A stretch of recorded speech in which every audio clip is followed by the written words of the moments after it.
नमस्कार, यो एभिन्यूज खबरको संकेत हो र तपाईँ अहिले एभिन्यूज@7 मा हुनुहुन्छ।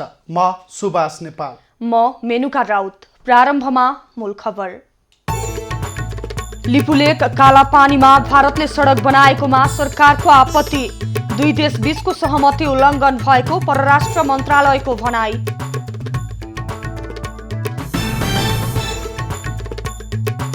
नेपाली भूमिमा भारतले सडक बनाएको भन्दै चौतर्फी विरोध। युवा विद्यार्थीद्वारा राजधानी लगायत ठाउँ-ठाउँमा प्रदर्शन।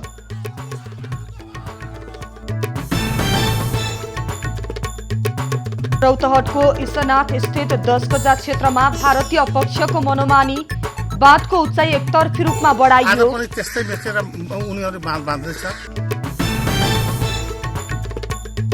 उदयपुर, कपिलवस्तु र पर्सामा थप 7 जनामा कोरोना संक्रमण।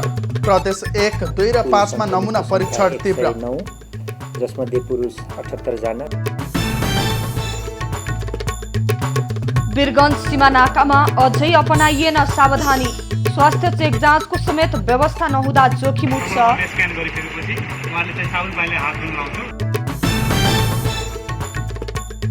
बजेटको आकार भन्दा पनि प्राथमिकतामा गम्भीर बन्न सरकारलाई विज्ञहरूको सुझाव। चुनौतीलाई व्यवस्थापन गर्न सके थुप्रै अवसर आउने भनाई।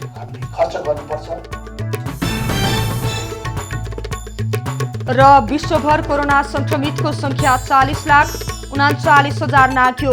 2,76,000 भन्दा बढीको मृत्यु।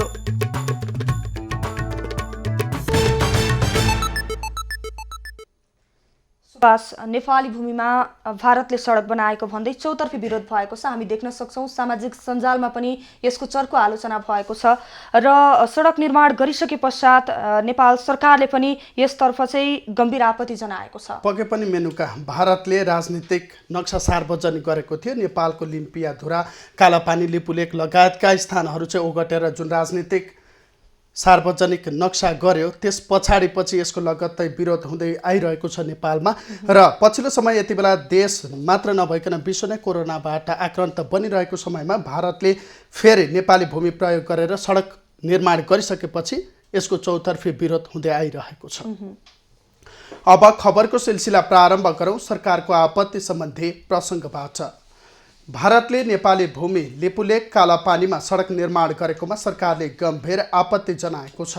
परराष्ट्र मन्त्रालयले आज एक विज्ञप्ति जारी गरी नेपाली भूमि लिपुलेकमा शनिबार बाटो उद्घाटन गरेको जानकारी भएको भन्दै त्यसप्रति कडा आपत्ति जनाएको हो। विज्ञप्तिमा सुगौली सन्धि अनुसार लिम्पियाधुरा, कालापानी, लिपुलेक सहित महाकाली नदी पूर्वको भूभाग नेपालको रहेको उल्लेख छ। परराष्ट्र मन्त्रालयले नेपाली भूमिमा एकतर्फी रूपमा भएका कुनै पनि गतिविधि तत्काल रोक्न भारत सरकारसँग आग्रह पनि गरेको छ। भारतको बाटो बनाउने कार्यले दुई देशबीच प्रधानमन्त्री तहमा भएका सहमतिको उल्लङ्घन भएको र सीमा विवाद दुई देशबीचको वार्ताबाट समाधान गर्ने सहमति विपरीत भएको पनि विज्ञप्तिमा उल्लेख गरिएको छ। विज्ञप्तिमा पछिल्लो पटक भारतले जारी गरेको नयाँ राजनीतिक नक्सामा नेपाली भूमि भारतमा गाभिएपछि गएको नोभेम्बर 20 मा भारत सरकारलाई कूटनीतिक नोट पनि पठाइएको विषय समेत मन्त्रालयले स्मरण गराइएको छ। सीमा विवाद दुई देश बीचको वार्ताबाटै समाधान गर्नका लागि नेपाल अझै पनि प्रतिबद्ध रहेको विज्ञप्तिमा उल्लेख गरिएको छ। विज्ञप्तिमा नेपाल सरकार ऐतिहासिक सन्धि, प्रमाणित कागज, तथ्य र नक्सा अनुसार सीमा विवादको कूटनीतिक समाधानका लागि प्रतिबद्ध रहेको उल्लेख गरिएको छ। परराष्ट्र मन्त्रालयले नेपालले सन् 2015 मै भारत र चीनलाई लिपुलेकलाई द्विपक्षीय व्यापार मार्गको रूपमा प्रयोग गर्नका लागि नेपालको स्वीकृति अनिवार्य रहेको उल्लेख गरेको कुरा पनि स्मरण गराइएको छ। भारतले नेपालको दार्चुलाको लिपुलेक हुँदै तिब्बतको मानसरोवर जाने सडक मार्ग उद्घाटन गरेकोमा नेपालका विभिन्न दल तथा नेताहरूले विरोध गरेका छन्। पूर्व प्रधानमन्त्री डाक्टर बाबुराम भट्टराईले तत्काल कूटनीतिक तहबाट समस्याको हल खोज्न आग्रह गरेका छन्। त्यस्तै पूर्व परराष्ट्र मन्त्री कमल थापाले यस सम्बन्धमा सरकारले अविलम्ब कदम चाल्नुपर्नेमा जोड दिएका छन्। पूर्व परराष्ट्र मन्त्री डाक्टर प्रकाश चन्द्र लोहनीले सरकार मौन बसेको भन्दै आलोचना गरेका छन्। पूर्व परराष्ट्र सचिव मधुरमण आचार्यले सरकारले तत्काल पत्र लेखेरै त्यो रोक्न भन्नुपर्ने बताएका छन्। सत्तारूढ नेकपाका प्रवक्ता तथा पूर्व परराष्ट्र मन्त्री नारायण काजी श्रेष्ठले अतिक्रमण विरुद्ध तुरुन्त कदम चाल्न सरकारलाई आग्रह गरेका छन्। भारतले अनधिकृत रूपमा कब्जा गरेको र आफैले समेत विवादित भनी स्वीकार गरेको पश्चिम सीमा क्षेत्रको नेपाली भूमिमा सडक बनाएको भन्दै उनले आपत्ति जनाएका हुन्। नेकपाका केन्द्रीय सदस्य विष्णु रिजालले पनि सरकारले यस विषयलाई गम्भीरतापूर्वक लिनुपर्ने र कूटनीतिक माध्यमबाट सुल्झाउन पहल थाल्नुपर्ने बताएका छन्। कङ्ग्रेस महामन्त्री पूर्णबहादुर खड्काले यस प्रकरणमा सरकारको धारणा माग गरेका छन्। कङ्ग्रेस नेता गगन थापाले अतिक्रमण र मिचाहा प्रवृत्तिको प्रतिवाद गर्न सरकारलाई आग्रह गरेका छन्। नागरिक समाजका अगुवा देवेन्द्र राज पाण्डे, राजनीति शास्त्री कृष्ण पोखरेलले भारतले कब्जा गरेको आफ्नो भूमि बचाउन सरकारसँग योजना नभएको गुनासो गरेका छन्। साझा पार्टी, राष्ट्रिय जनमोर्चा लगायतका दलले विज्ञप्ति निकालेर नेपाली भूमि लिपुलेखबाट भारत फर्कनुपर्ने बताएका छन्। भारत सरकारले नेपाली भूमि लिपुलेख र कालापानीमा सडक बनाएको विरोधमा युवा विद्यार्थीले काठमाडौँको माइतीघरमा प्रदर्शन गरेका छन्। भारत सरकारको उक्त कदम विरुद्ध प्रदर्शन गर्न माइतीघर पुगेका युवा विद्यार्थीलाई प्रहरीले पक्राउ गरेको हो। नाराबाजी गर्दै माइतीघर पुगेका युवालाई त्यहाँ नपुग्दै प्रहरीले पक्राउ गरेको थियो। उनीहरूले भारतीय विस्तारवाद, मुर्दाबाद, लिपुलेख हाम्रै हो भन्दै नाराबाजी गरेका थिए। यस्तै भारतीय दूतावास अगाडि प्रदर्शनका लागि पुगेका विद्यार्थीलाई पनि प्रहरीले पक्राउ गरेको छ। लैनचौरमा रहेको दूतावास अगाडि प्लेकार्ड सहित प्रदर्शन गर्न पुगेका सत्तारूढ दल नेकपा निकट विद्यार्थी सङ्गठनका नेताहरूलाई प्रहरीले पक्राउ गरेको हो। रौतहटको ईशानाथ नगरपालिकासँग जोडिएको 10 गजा क्षेत्रमा भारतीय पक्षले धमाधम बाँध विस्तार गरिरहेका छन्। लकडाउनको मौकामा एकतर्फी रूपमा बाँध चौडा गर्ने काम गर्दा नेपाल तर्फबाट त्यसलाई रोक्ने कुनै पहल भएको छैन। देश लकडाउनको अवस्थामा छ यतिखेर र लकडाउनको यो अवस्थामा सीमा बन्द गरिएको छ। भारतबाट नेपाल प्रवेश गर्ने वा नेपालबाट भारततिर जाने दुवैतर्फको आवत जावत बन्द भएको अवस्था छ। तर लकडाउनको यो अवस्थामा हामी दृश्यमा देखाइरहेका छौं यो रौतहटको ईशनाथ नगरपालिकाको बन्जरा हो, जहाँ भारतीय पक्षले अहिले फेरि सीमामा बाँध निर्माणको काम गरिरहेको छ। 10 गजामा मझौला जङ्गे पिलर हुँदै बन्जराहासम्म 1 दशक अघि भारतले निर्माण गरेको सो बाँध चौडा बनाउने काम भइरहेको हो। भारतीय पक्षले 5 फिट भन्दा बढी माटो खनेर बाँधको उचाइ बढाउने काम गरिरहँदा नेपाल सरकारको ध्यान जान सकेको छैन। लॉकडाउन में तो सब जनता से अपने में व्यस्त है कि हम माने के लिखा है कि ये हमने सब बात जानते एक बाद बहुत किसी करे के देखे के मौका मिली। अब वो सब चीज इस सब न बुझ के लॉकडाउन में भी सब बांधे चलावे थे कि अपनाया पड़े। हामीहरू कसरी माछु यो यसमा कसैले पहल गरेको छैन। अब सीमाको कुरो हो त सीमा कुरो त आजदेखि होइन पहिलेदेखि नै मेचिएर आइरहेछ। आज पनि त्यस्तै मेचेर उनीहरू बाँध्दैछ। र हामीहरूको त अब रोक्न मिल्दैन।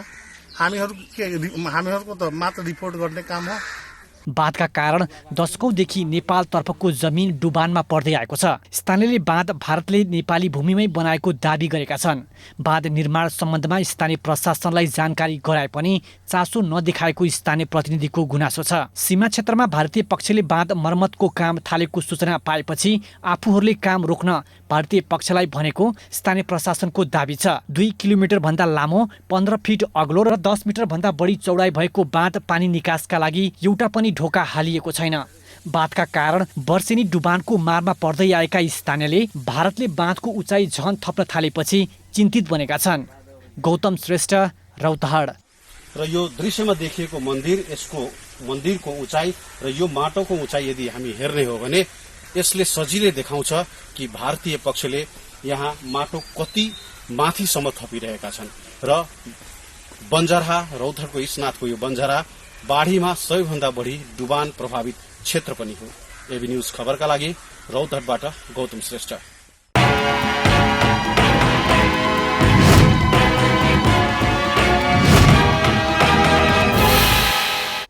नेपालमा कोरोना संक्रमित हुनेको संख्या 109 पुगेको छ। आज एकै दिन 7 जना संक्रमित थपिएपछि संख्या थपिएको हो। राष्ट्रिय जनस्वास्थ्य प्रयोगशाला काठमाडौँ र कोशी अस्पताल विराटनगरको प्रयोगशालामा गरिएको परीक्षणमा नयाँ 7 जनामा संक्रमण पुष्टि भएको स्वास्थ्य मन्त्रालयले जनाएको छ। संक्रमित हुनेमा उदयपुर भुल्केका 18, 45, 65 वर्षका महिला रहेका छन्। त्यस्तै कपिल वस्तुका 17, 18 र 18 वर्षका 3 किशोरमा पनि संक्रमण पुष्टि भएको छ। त्यस्तै पर्साकै छपकैयामा पनि 62 वर्षीय पुरुष कोरोना संक्रमित भएका छन्। संक्रमित भएका सबैको स्वास्थ्य अवस्था सामान्य रहेको मन्त्रालयले जनाएको छ। उनीहरूलाई सम्बन्धित स्थानको कोरोना विशेष अस्पतालको आइसोलेसनमा राखेर उपचार सुरु गरिएको छ। शुक्रबार नेपालगञ्जमा 16 वर्षीय पुरुषमा कोरोना भाइरस संक्रमण पुष्टि भएको थियो। नेपालमा हालसम्म 31 जना भने संक्रमण मुक्त भइसकेका छन्। पर्सामा पछिल्लो पटक संक्रमण पुष्टि भएका व्यक्ति किराना पसल सञ्चालक भएको खुलेको छ। संक्रमित व्यक्ति वीरगञ्ज नगरपालिकामा यसअघि संक्रमित भेटिएको छपकैयाकै बासिन्दा हुन्। कोरोना पुष्टि भए लगत्तै उनलाई नारायणी कोभिड अस्पतालको आइसोलेसनमा भर्ना गरिएको छ। छपकैयामा यसअघि एकै परिवारका 18 जनामा कोरोना संक्रमण देखिएको थियो। उनीहरूसँग सम्पर्कमा रहेका व्यक्तिको कन्ट्याक्ट ट्रेसिङ गर्ने क्रममा किराना पसलेमा संक्रमण भेटिएको हो। किराना पसलेमा संक्रमण देखिएपछि पसले मार्फत अन्यत्र पनि संक्रमण फैलिएको हुन सक्ने आशंका गरिएको छ। उनमा संक्रमण भेटिएपछि परिवारका सदस्यको पनि नमुना सङ्कलन गर्न लागि छ। प्रशासनले परिवारलाई सुरक्षित बस्न आग्रह गरिसकेको छ। परिवारका सबै सदस्यको पीसीआर परीक्षणका लागि समन्वय भइरहेको वडा अध्यक्ष बैजू स्वर्णकारले जानकारी दिए। वैशाख 21 मा वीरगञ्ज 3 छपकैयाका 36 वर्षीय युवकमा कोरोना संक्रमण पुष्टि भएको थियो। पछि उनको परिवार, ससुराली लगायत सम्पर्कमा आएका 32 जनाको थ्रोट स्वाबको नमुना परीक्षण गराउँदा परिवारका अन्य 17 सदस्यमा संक्रमण भेटिएको थियो। सरकारले मुलुकभर कोरोना परीक्षणको दायरा बढाउँदै लगेको छ। संक्रमित बढी भेटिएका 1, 2 र 5 नम्बर प्रदेशका जिल्लाहरूमा नमुना परीक्षण तीव्र बनाइएको हो। स्वास्थ्य मन्त्रालयको एपिडेमियोलोजी महाशाखा र सेनाको संयुक्त टोलीले 3 दिनभित्र 5320 नमुना सङ्कलन गर्ने लक्ष्यसहित काम गरिरहेको छ। शनिबारसम्म 400 नमुना सङ्कलन भइसकेको र बाँकी नमुना सङ्कलनको क्रममा रहेको मन्त्रालयले जनाएको छ।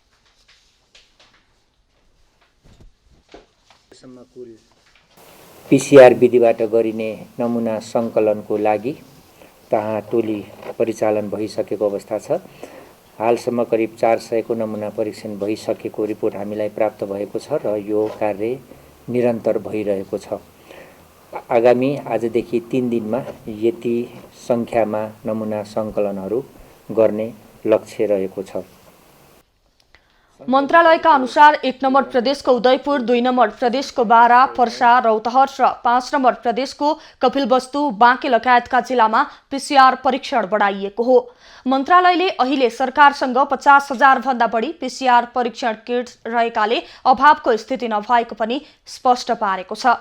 सरकारले अहिलेसम्म 16,009 जनाको पीसीआर विधिबाट कोरोना परीक्षण गरिएको जनाएको छ भने 55,900 भन्दा बढीको र्यापिड विधिबाट कोरोना परीक्षण गरिएको छ। मुलुकभर क्वारेन्टिनमा 14,592 जना रहेका छन्। तीमध्ये 340 जना रेड जोनमा रहेका छन्। शनिबारसम्म संक्रमितको संख्या 109 पुगेको छ। तीमध्ये 31 जना संक्रमित उपचारपछि निको भएर घर फर्किएका छन्। वीरगञ्ज स्थित नेपाल भारत सीमा नाकामा सवारी साधन र चालकहरूको चेक जाँच नहुँदा जोखिम बढेको छ। नाका हुँदै अत्यावश्यक सामग्री बोकेर ओहोर दोहोर गर्ने सवारी साधन र चालकहरूका लागि स्वास्थ्य जाँच र गाडी सेनिटाइज गर्ने व्यवस्था समेत गरिएको छैन। दर्शकबिन, यतिखेर हामी वीरगञ्जको सबभन्दा ठुलो नाका आइसिपीमा छौँ र यो नाका नेपालकै सबैभन्दा ठुलो नाका हो आयात र निर्यात गर्नको लागि। हामी हेर्न सक्छौँ यो ठुलो नाकामा कोरोनासँग लड्नको लागि एउटा पाइप र भाडाको घरमा हामी बसिरहेका छौँ। जबकि यो ठाउँमा आवश्यकता के देखिन्छ भन्दाखेरि एउटा ठुलो सेनिटाइज गर्ने मसिन नै हुनुपर्ने हो। तर विडम्बना त्यस्तो यहाँ देखिएन।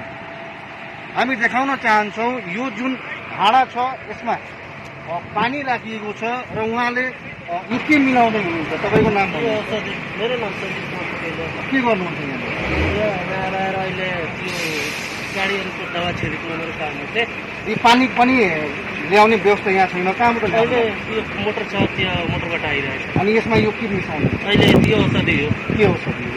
त्यो अहिले कीटाणु मार्ने औषधि हो कि मलाई त पुरै पत्ता छैन, अहिले अफिसबाट दिएछ। अनि यो सबै के गर्नुहुन्छ यो मिसाएर अहिले गाडीमा छिर्क्ने मेरो यति आएको थियो। नेपाल सरकारले यो बाटो भएर आयात निर्यात रोकेको छैन, तैपनि नेपालमा यो बाटो भएर माल सामानहरूसँगै चालक र सहचालकसँगै कोरोना आउन सक्छ भनेर ग्यारेन्टी दिन सकिँदैन। सुरुमा चाहिँ उहाँहरूको फिभर हेर्ने गर्छौँ है। यदि फिभर छैन भने त्यसपछि चाहिँ यो थर्मल गनले स्क्यान गरिसकेपछि उहाँले चाहिँ साबुन पानीले हात धुन लाउँछौँ र हात धुन लगाइसकेपछि हामी चाहिँ यहाँबाट चाहिँ ठिक छ तपाईँ जान सक्नुहुन्छ। यो आइसिपी भित्र काम गर्ने यहाँका कामदारहरू कतिको सुरक्षित र कतिको उहाँहरूलाई यो रोगबाट बच्नको लागि सुरक्षाको उपायहरू दिएको छ? हामी कहीँ के सुविधा पाउनु भएन, ग्लास भन्दा केही सामान पाउनु पाइँदैन, त अरू सामान हातमा लगाउने त्यो नेपाल सरकारले यो रोगबाट बच्नको लागि यो नाकामा जुन कि नेपाललाई नै ठेक्ने एउटा मुख्य नाकाको रूपमा छ, कतिको यहाँ चासो र कतिको यहाँ सजगता अप्नाएको छ। क्यामेरा पर्सन मयङ्कको साथमा राजन रोनियार पर्सा। कपिलवस्तु जिल्लामा 5 जना सर्वसाधारणमा कोरोना भाइरसको संक्रमण देखिएपछि जिल्ला थप संवेदनशील बनेको छ। जिल्लाको मायादेवी गाउँपालिकामा 4 जना र सुदोधन गाउँपालिकामा 1 जनामा कोरोना संक्रमण देखिएको छ।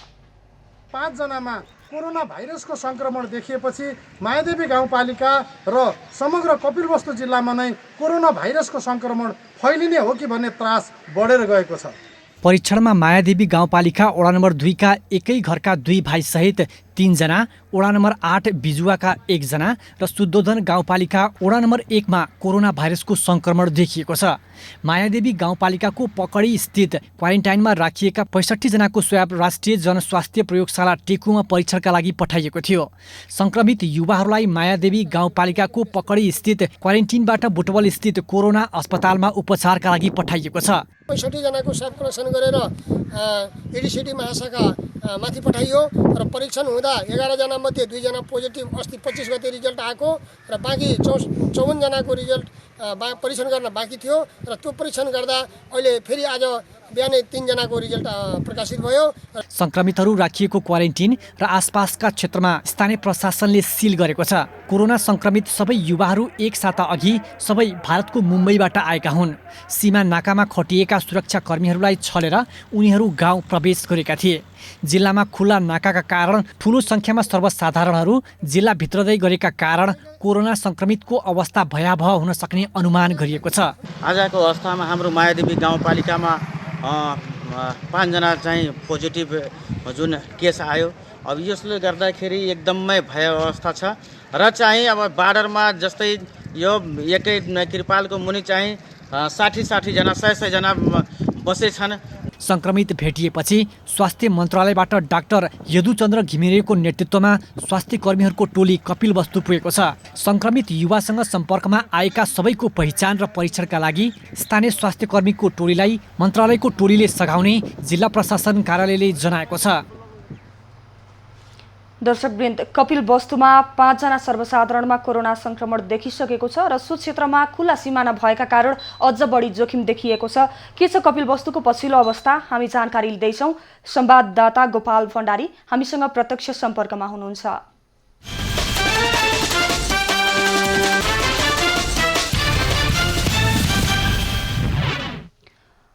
गोपाल, संक्रमितको संख्या बढ्दै जाँदा जोखिम पनि बढिरहेको छ दिनानुदिन। सीमा नाका छ, खुला सीमा नाका छ अझ त्यो क्षेत्रमा। यस कारणले गर्दाखेरि चाहिँ यतिखेर सीमामा सुरक्षा व्यवस्था कस्तो छ, कस्तो सावधानी अपनाइएको छ, जानकारी गराउनुहोस्।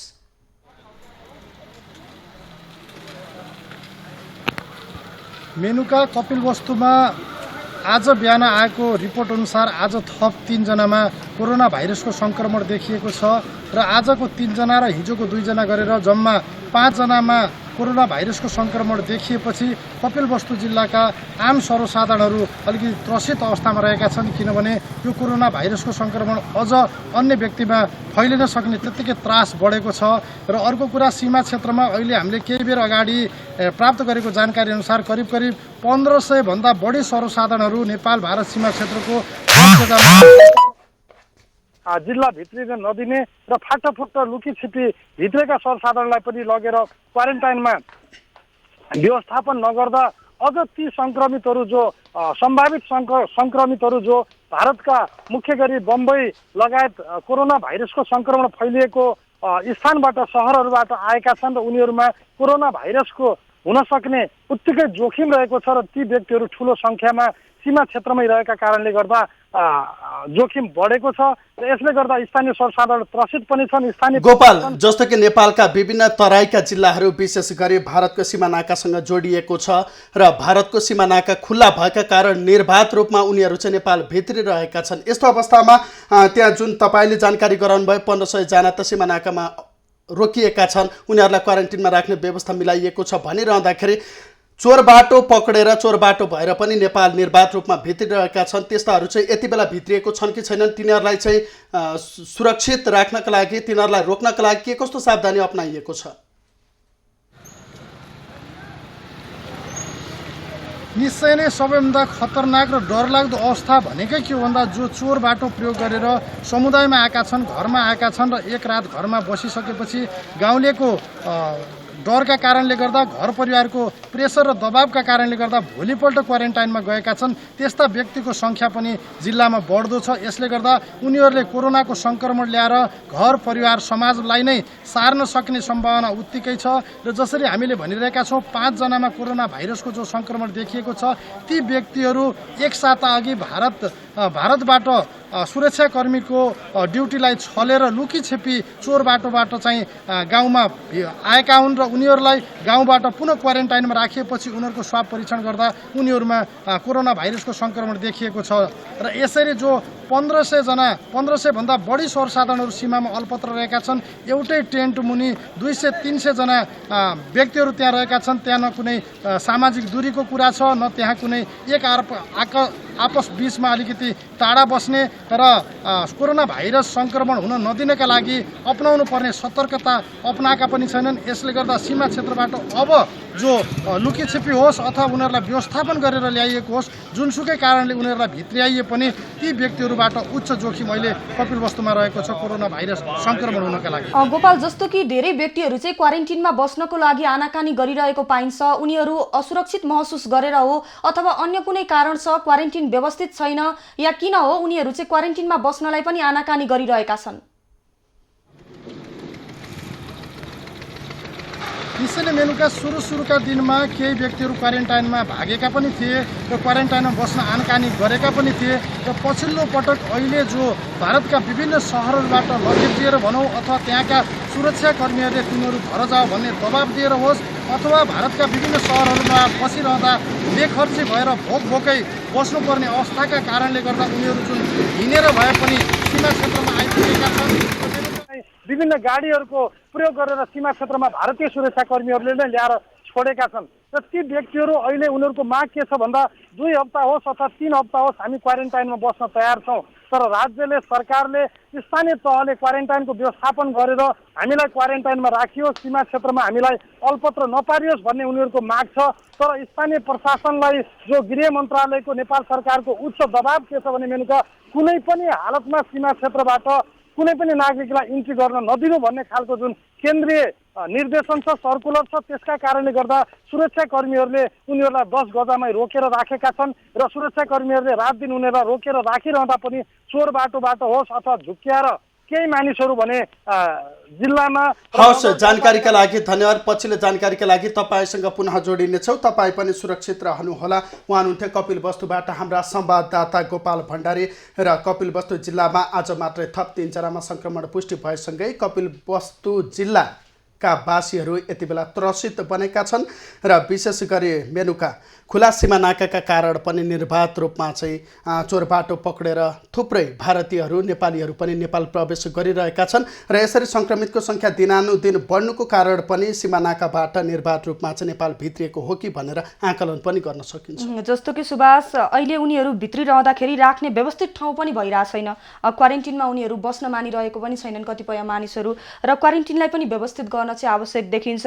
5 जना सर्वसाधारणमा त कोरोना सङ्क्रमण देखि नै सकेको छ र अब भोलिका दिनमा अझ नदेखिएला भन्न सकिन्न किनभने दिनानुदिन भारतीय सीमा नाकाबाट मानिसहरू भित्रिरहेका छन्। यसकारण सीमा नाकामा सुरक्षा व्यवस्था कडा बनाउनका साथै क्वारेन्टिनहरूलाई व्यवस्थित गर्न आवश्यक छ। सुभाष, विश्वभरि नै महामारीको रूपमा फैलिएको कोरोना भाइरसका कारण हरेक क्षेत्र प्रभावित छ नै र नेपालमा पनि यो महामारीले अहिले बिस्तारै सङ्क्रमितको सङ्ख्या थप्दै गएको छ र अहिले नेपालमा 109 जना सङ्क्रमित पुगिसकेका छन् र यो जोखिमलाई कम गर्नको लागि नेपालमा पनि क्वारेन्टिनहरू व्यवस्था गरिएको छ। विभिन्न देशबाट आएका नागरिकहरूलाई त्यसै गरी विभिन्न देशबाट आएका नेपाली नागरिकलाई राख्नको लागि क्वारेन्टिन व्यवस्था गरिएको छ। तर ती क्वारेन्टिनहरू पनि व्यवस्थित नभएको पनि पाइन्छ कतिपय ठाउँमा। पक्कै पनि मेनुका यता सुनसरीको दुहबी स्थित पाकिस्तानी नागरिकहरूलाई क्वारेन्टिनमा राखिएको थियो तर पाकिस्तानको दूतावाससँग समन्वय गरी उनीहरूलाई काठमाडौँ ल्याउने तयारी गरेर ल्याइएको थियो। बीच बाटोबाटै उनीहरूलाई फर्काइएको खबर प्राप्त भएको छ र यस विषयमा हामी थप जानकारी लिँदैछौँ। यसका लागि हाम्रो प्रत्यक्ष सम्पर्कमा हुनुहुन्छ हाम्रा वरिष्ठ संवाददाता सचिन पोखरेल।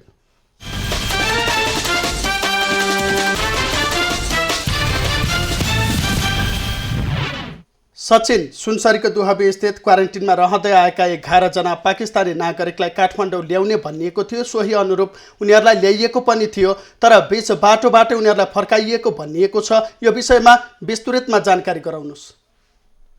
सुभाष, पक्कै पनि यो सुनसरीको दुहबीमा रहेको अरुण वनस्पति उद्योगको क्वारेन्टाइनमा गत वैशाख 4 गते विभिन्न 11 जना पाकिस्तानी नागरिकहरूलाई त्यहाँ राखेको अवस्था थियो र अस्ति मात्र ती व्यक्तिहरूले क्वारेन्टाइनको अवधि पूरा गरे पश्चात दुहबीको वडा नम्बर 1 मा रहेको एउटा मदरसामा उनीहरूलाई पठाइएको अवस्था थियो र यो क्रममा पाकिस्तानी दूतावास काठमाडौँले जिल्ला प्रशासन कार्यालय सुनसरीलाई एउटा अनुरोध गर्दै एउटा पत्र पठायो जसमा ती 11 जना पाकिस्तानी नागरिकहरूलाई काठमाडौँ पठाइदिन भनेर जुन पत्राचार गरेको थियो त्यो पत्राचारलाई स्वीकार गर्दै सुनसरीका प्रमुख जिल्ला अधिकारी राजेश पौडेलको आदेशबाट उनीहरूलाई आज बिहान 11 बजे सप्तकोशी यातायातको बस रिजर्भ गरेर उनीहरूलाई काठमाडौँ पठाइरहेको अवस्थामा अन्ततः अकस्मात यो विषयवस्तुले गृह मन्त्रालयमा एक खालको खैलाबैला मचिएको अवस्था थियो र यो क्रममा गृह मन्त्रालयका सचिव महेश्वर न्यौपानेको ठाडो आदेशबाट उनीहरूलाई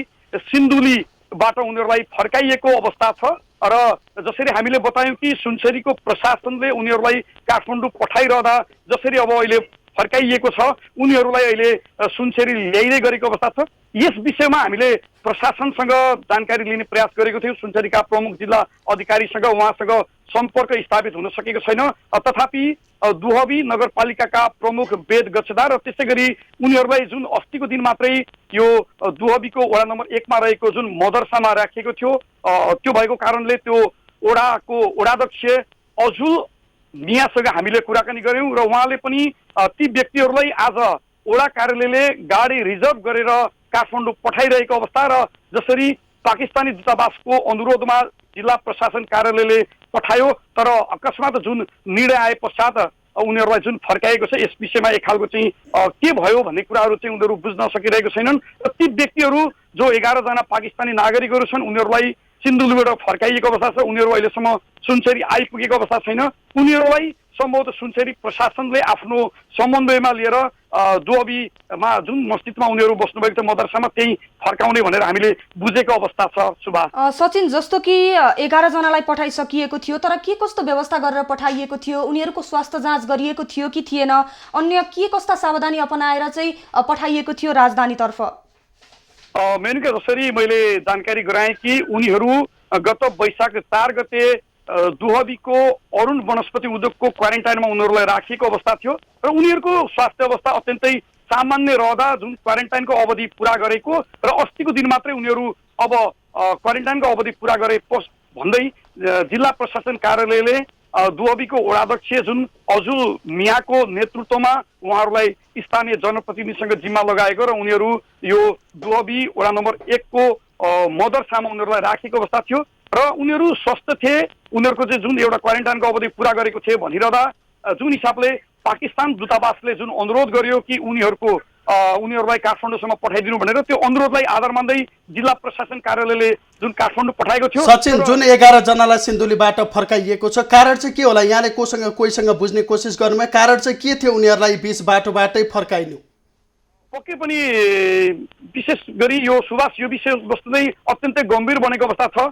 पाकिस्तानी दूतावासले जिल्ला प्रशासन कार्यालय सुनसरीलाई अनुरोध गर्यो र सुनसरीका प्रमुख जिल्ला अधिकारी राजेश पौडेलको आदेशबाट उनीहरू काठमाडौँ जाँदै गरेको अवस्थामा जसरी गृह मन्त्रालय र अझ गृह मन्त्रालयको गृह सचिव महेश्वर नेउपानेको आदेशमा उनीहरूलाई फर्काइरहेको अवस्था छ। यस विषयमा मैले अघि पनि बताएँ कि सुनसरीका प्रमुख जिल्ला अधिकारी राजेश पौडेलसँग मैले कुराकानी गर्ने प्रयास गरेको थिएँ, उहाँसँग सम्पर्क स्थापित भएन। त्यसै गरी गृह मन्त्रालयका सचिव महेश्वर नेउपानेसँग पनि मैले टेलिफोन सम्पर्क गरेको थिएँ, उहाँको पनि सम्पर्क हुन सकेन। तर यस सन्दर्भमा दुहबीका नगर प्रमुख वेद गच्छेदा र त्यसै गरी वडाध्यक्ष अजुल अन्सारीसँग कुरा गर्दा यो विषयवस्तु अत्यन्तै गम्भीर भएको, प्रशासनले किन उनीहरूलाई काठमाडौँ पठाउने आदेश दियो र गृह मन्त्रालयले किन रोक्यो, यो विषय गम्भीर बनेको छ भन्ने कुराहरू उहाँहरूले उठाइरहेको अवस्था देखिन्छ। सचिन, जानकारीका लागि यहाँलाई धन्यवाद। उहाँ हुनुहुन्थ्यो वरिष्ठ संवाददाता सचिन पोखरेल। र प्रदेश 1 को सुनसरीमा रहेको एक क्वारेन्टिनमा बस्दै आएका 11 जना पाकिस्तानी नागरिकलाई काठमाडौँ आउनको लागि आज बिहान पठाइएको थियो, तर के कारणले फर्काइयो त्यो भने खुल्न सकेको छैन र उनीहरूलाई बीच बाटोबाटै फर्काइएको थियो। सुभाष, पक्कै पनि गृह मन्त्रालयको आदेशमा उनीहरूलाई बीच बाटोबाट फर्काइएको थियो, तर फर्काउनुको के कारण थियो भनेर अहिलेसम्म भने खुल्न सकेको छैन। अब बाँकी खबर। समग्र विश्वले सम्भवतः दोस्रो विश्वयुद्ध पछिको सबैभन्दा भीषण विपदको सामना गरिरहेको छ, तर विपदको यो अवस्थालाई सोझबुझका साथ व्यवस्थापन गर्न सके यसले देशका लागि थुप्रै अवसर ल्याउने विज्ञहरूको भनाइ छ।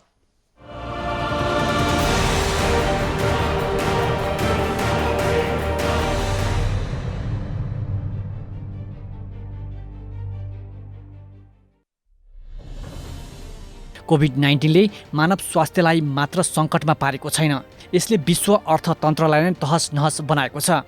विशेष गरी अमेरिका र चीन बीचको व्यापारिक युद्धका कारण प्रभावित भएको विश्वकै अर्थतन्त्र कोरोना महामारीका कारण लगभग ठप्पको अवस्थामा छ। अन्तर्राष्ट्रिय मुद्रा कोषले सन् 2020मा समग्र विश्वको आर्थिक वृद्धि दर 0भन्दा 3 अङ्क तल अर्थात् -3% पुग्ने प्रक्षेपण गरेको छ। अझ उसले अमेरिकाको आर्थिक वृद्धि -5.9 रहने प्रक्षेपण गरेको छ। यसैगरी बेलायतको 6.5 र समग्र युरोपेली राष्ट्रको आर्थिक वृद्धि दर -7.1 रहने प्रक्षेपण गरेको छ। समग्र एसियाको आर्थिक वृद्धि दर 1% र नेपालको परिप्रेक्ष्यमा यसको प्रतिशत 2.5 को हाराहारीमा रहने प्रक्षेपण गरेको छ। अहिले संसारका सबै मुलुकहरू एकैपटक इकोनोमिक क्राइसिस र हेल्थ क्राइसिसबाट गुज्रिनुपर्ने अवस्था देखिएको छ र आइएमएफको भर्खरै डेपुटी म्यानेजिङ डाइरेक्टरको स्टेटमेन्ट म हेर्दै थिएँ आज कि साउथ एजियन कन्टिनेन्ट 60 वर्षपछि अहिले स्लोडाउनमा गइरहेछ। विगत 60 वर्षमा एसियाको ग्रोथ चाहिँ 0 थिएन। विकसित राष्ट्रहरू ठप्प रहेको आफ्नो अर्थतन्त्रलाई गति दिन अर्थनीति नै व्यापक हेरफेर गरेका छन् भने कतिपय राष्ट्र यसको तयारीमा लागेका छन्। तर नेपालको परिप्रेक्ष्यमा सरकार अझै गम्भीर भएको देखिँदैन। चैत 11 गतेदेखि देश लकडाउन गरेर सरकार कोरोना भाइरसलाई फैलिनबाट रोक्न केही हदसम्म सफल भए पनि लकडाउन पछिको अवस्थाका बारे खासै सोचेको देखिँदैन। मलाई के लाग्छ भन्दाखेरि आफ्टर दिस कोरोनाको एपिसोड सकिएपछि सकिन्छ छिटो सकिँदैन, मलाई यस्तो लाग्दैन, छिटो सकिएला जस्तो लाग्दैन। कोरोनाको आज मेडिकल फिल्डकै भावना सरल कुरो बढी मलाई म औषधि बनाउँछु, मेडिकल ज्ञान अलिक कम बढी इन्ट्रेस्ट हुन्छ नि त, अभियसली त्यो त भइहाल्छ।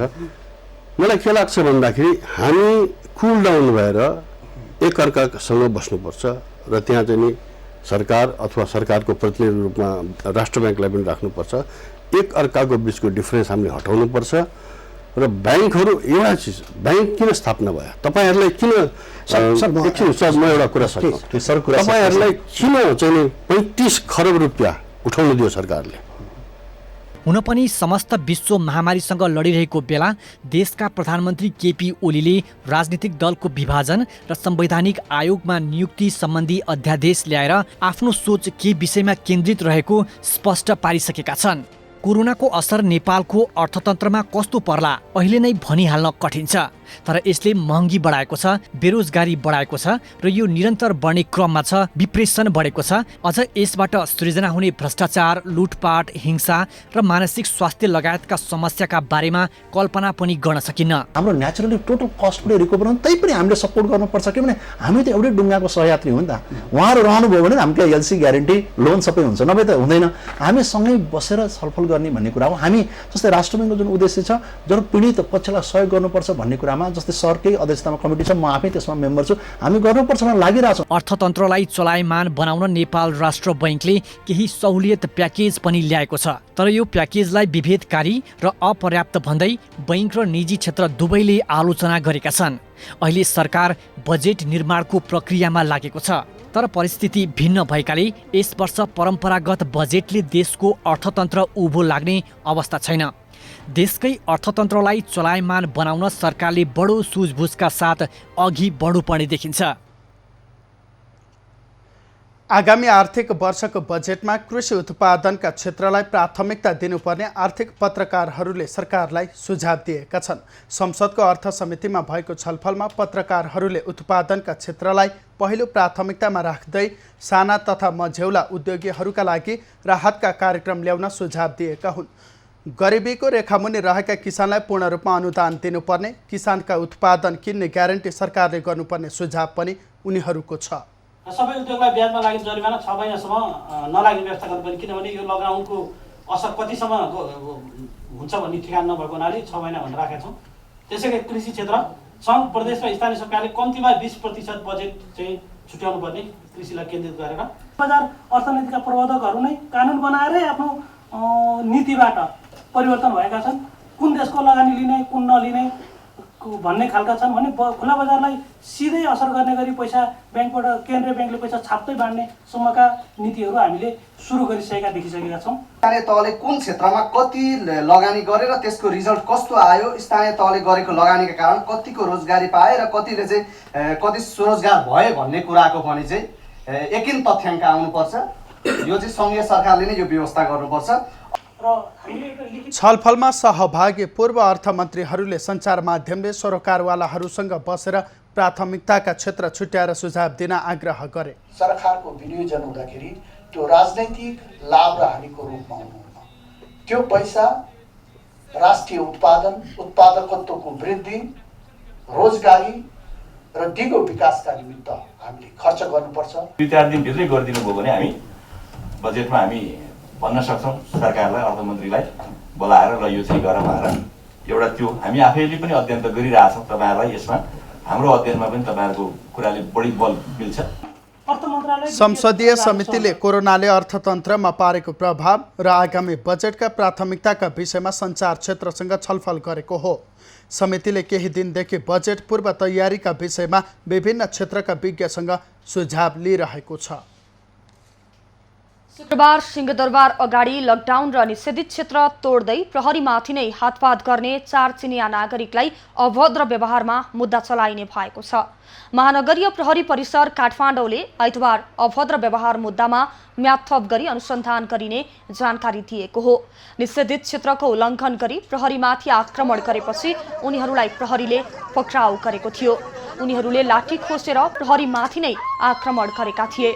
पक्राउ परेका अन्य 47 जनालाई भने प्रहरीले छाडिसकेको छ। नेपाल स्थित चिनिया दूतावासले पनि विज्ञप्ति निकालेर प्रहरीले घटनालाई उचित रूपमा सम्बोधन गरेको जनाएको छ। दूतावासले विज्ञप्ति प्रकाशित गर्दै नेपालमा रहेका आफ्ना नागरिकहरूलाई नेपालको कानुन र नियम कडाइका साथ पालना गर्नुपर्ने भन्दै आइरहेको पनि स्पष्ट पारेको छ। दूतावासले अनावश्यक कुरालाई छाडी अन्तर्राष्ट्रिय हवाई उडान नखुल्दासम्मको अवस्थासम्म पर्खन पनि आफ्ना नागरिकलाई आग्रह गरेको छ। सुदूरपश्चिम प्रदेशका 5 जना कोरोना संक्रमित निको भएर घर फर्केका छन्। पछिल्लो पटक धनगढी उपमहानगरपालिका 5 की 34 वर्षीय महिला सेती अञ्चल अस्पतालबाट डिस्चार्ज भएसँगै प्रदेश कोरोना बिरामी मुक्त भएको हो। अहिले संक्रमित बिरामी कोही नभए पनि सम्भावित सङ्कट भने कायमै रहेको सेती प्रादेशिक अस्पतालले जनाएको छ। परीक्षणको गति र दायरा चाहिँ अलि हामी बढाउन सकेका थिएनौँ, तर पनि अहिले फेरि पुनः सुचारू भइसकेको छ। यी विविध कठिनाइहरू थिए, तर पनि समग्रमा हामीले सुरुवाती दिनमा जोखिम मोलेर काम गरेका थियौँ। अहिले तत्काललाई हामी यो जोखिमबाट उन्मुक्ति पाएको जस्तो देखिन्छ, तर पनि समग्रमा चाहिँ यो जोखिम टरि नसकेको अवस्था हो। सुदूरपश्चिम प्रदेशमा कोरोना परीक्षणको साँघुरो दायराले पनि सम्भावित सङ्कट कायमै रहेको छ। पछिल्लो समय प्रदेशमा दैनिक 20 जनाको मात्रै परीक्षण हुँदै आएको थियो। किट अभाव भएपछि पछिल्ला 4 दिनमा 7 जनाको मात्रै PCR परीक्षण भएको छ। प्रदेश सरकारले भने समुदाय स्तरमै परीक्षण गरिहाल्नुपर्ने अवस्था नरहेको जनाएको छ। कम छन्, सामग्रीको निकै नै अभाव छ। कुनै मान्छेमा त्यस्तो लक्षणै छैन, कोही पनि सम्पर्कमा आएको छैनन् होइन। क्वारेन्टाइनमा बसेकाहरूले RTT गर्ने भन्छन्, तर RTT को चाहिँ अहिले अझ 1 हप्ता जति लाग्छ भनेको छ काठमाडौँ आइपुग्न। त्यसपछि हामी पठाउँछौँ र PCR मसिनको चाहिँ जसको सब हामीले झिकेका छौँ। अब 56 जनाको आज भोलिमा जाँच हुन्छ। त्यो बाहेक हामीसित अरू नमुनाहरू सङ्कलन भएर आएकै छैनन्। सुदूरपश्चिम प्रदेशमा 2923 जनाको कोरोना परीक्षण गरिएकोमा 5 जनामा संक्रमण पुष्टि भएको थियो। पुष्टि भएका लम्कीचुहाका 2, धनगढीका 2 र कञ्चनपुर बेदकोटका 1 जना सेती अस्पतालमा उपचार गरेर घर फर्केका हुन्। भारतबाट लकडाउनकै बीचमा सुदूरपश्चिम प्रदेशमा मानिस भित्रने क्रम नरोकिएकाले जोखिम भने उस्तै छ। प्रदेशमा कोरोना त्रासपछि रोजगारी गुमाएर झण्डै 2 लाख मानिस भित्रिएको अनुमान गरिएको छ। अझै हजारौं मानिस सीमामा नेपाल प्रवेशका लागि प्रतीक्षामा छन्। 24 जनामा संक्रमण भेटिएपछि नेपालगञ्जमा कन्ट्र्याक्ट ट्रेसिङ तीव्र पारिएको छ। स्वास्थ्य मन्त्रालयले शुक्रबार 2000 PCR किट र 1000 VTM किट पठाएपछि नमुना सङ्कलन तीव्र पारिएको हो। आज नेपालगञ्ज उपमहानगरपालिका 8 को महेन्द्र पार्क नगर भवन आसपासको क्षेत्र र वडा नम्बर 11 का सम्भावित टोलमा स्वाब सङ्कलन गरिएको छ। पर्याप्त किट आइपुगेकाले मस्जिद, क्वारेन्टिन र संक्रमितको सम्पर्कमा रहेका सबैको परीक्षण गर्ने तयारी जिल्ला स्वास्थ्य कार्यालयले गरेको छ। नेपालगञ्ज अस्पतालमा पनि दैनिक 100 जनाको स्वाब परीक्षण भइरहेको छ। आजै उपमहानगरपालिका प्रमुख डाक्टर धवल शमशेर राणा, उपप्रमुख उमा थापा मगर, प्रदेश सांसद मोहम्मद याकुब अन्सारीका साथै वडा नम्बर 8 र 11 का वडा अध्यक्षको पनि स्वाब सङ्कलन गरिएको छ। अबको पालो एभिन्यूज एट मौसमको। एभिन्यूज एट मौसमको साथमा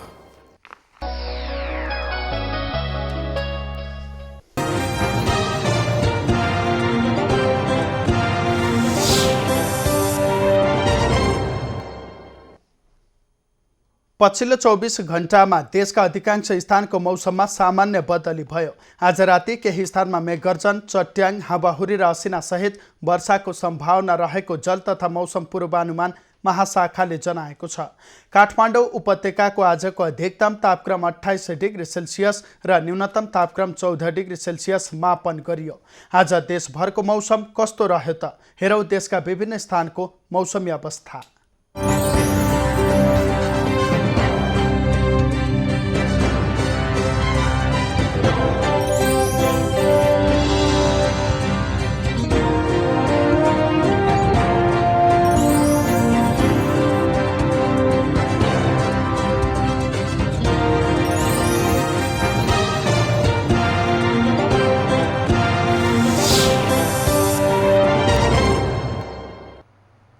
अहिलेलाई खबरको क्रम यति नै। एभिन्यूज खबरका यी सहित अन्य विस्तृत खबरका लागि www.avenews.tv लगइन गर्न सक्नुहुनेछ। युट्युब, फेसबुक र ट्विटरमा पनि हामीलाई फलो गर्न सकिनेछ।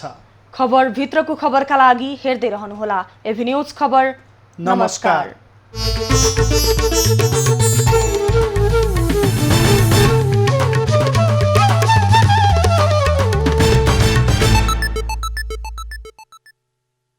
घरमै